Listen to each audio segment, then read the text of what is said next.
expect that moment when I felt him say, I am all hope to you. I will fill you with joy and peace. I will. Then, even though I still felt this way, I had that, like, no, okay, these are my emotions, but my God has all the hope in the world, and he's going to fill me with joy and peace. I could go back to that moment in the bathroom. 15 years later, I can still say, you know what? He did it there. He can do it again in this situation. He has not changed. He still is all hope. He still is my joy. He still is the giver of peace. It's him.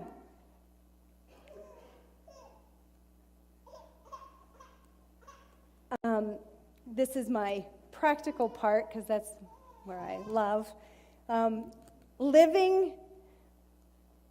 My first part was knowing the goodness of God, centering our lives on the goodness of God. And then I kind of wanted to give you like a little how-to, like living in the goodness. How do we live in that goodness? There's many different ways, kind of like tools. Like I'm a very tangible person, like, okay, this is what I can do. This is what I can do. So that's kind of how I am. But his word is full of truths for us. And I realize that many times it can be difficult to read, especially if you did not grow up. The Bible was written, in sometimes language that we don't necessarily use anymore. But holding on to a truth, like asking God, okay, this is where I'm at, opening it up and asking him to speak to you, like that one verse that I clung to for years, God of all hope, fill me with joy and peace as I trust in you. God of all hope.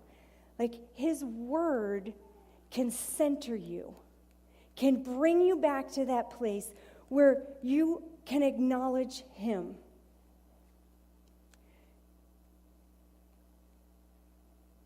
I'm looking at the time. I'll tell you a quick story. Last year for Annalise's birthday, no, not Annalise, Lisiana's birthday, I was making an ice cream cake. And I quickly got home, and, ice cream cakes, you kind of have to make it ahead of time, or they're kind of like soup. Been there, done that.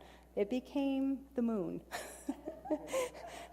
But this time, I was melting chocolate. Now, I have melted chocolate so many times in the microwave, and it doesn't work out.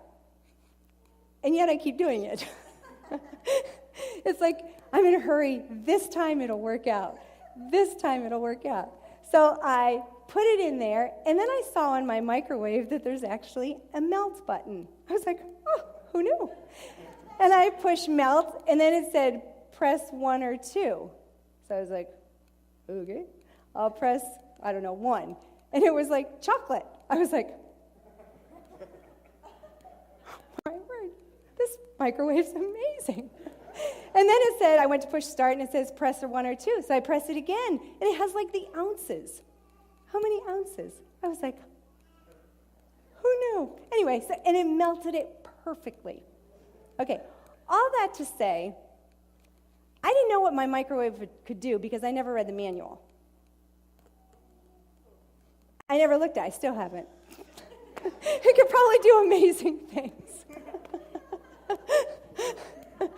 So sorry about that, but it was kind of a cool story. But if we don't know what's in here for us, we are missing out on so much. And I know it's hard. We have life going on. And that's why I want to say, not maybe reading through the Bible, but when you get that one scripture that you hang on for this situation, that anchors you, that brings you back to this place, God of all hope. Maybe it has to do with you. My God's going to supply all my needs. All of my children are going to be taught of the Lord. All of them. Not one is going to be lost. All of my children. They're not in church. They're not interested. They won't even let me talk about it. But all of my children are taught of the Lord. Standing on that, coming back, finding that scripture and saying, this is where I'm going to stand. I know what's going on over here. This is where I'm going to stand. This is what I'm going to believe.